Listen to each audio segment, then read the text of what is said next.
Sinong kumuha ng pera sa account ko? Aba Jasmine, ako agad ang pinagbibintangan mo.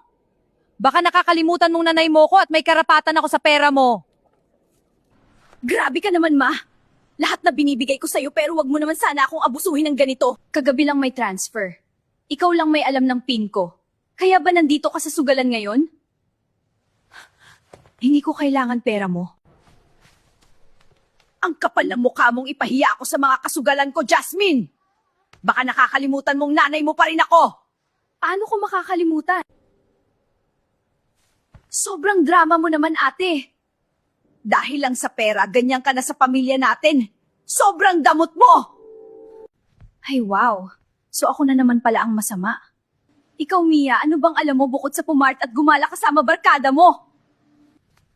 Ikaw, ma? Bukod sa alak at sugal, minsan ba tinanong mo ko kung kumain ako?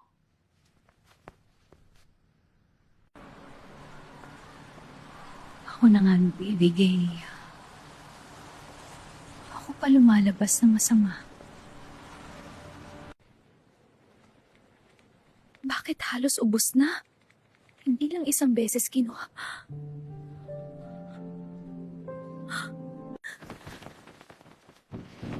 Wala pati ipon ko.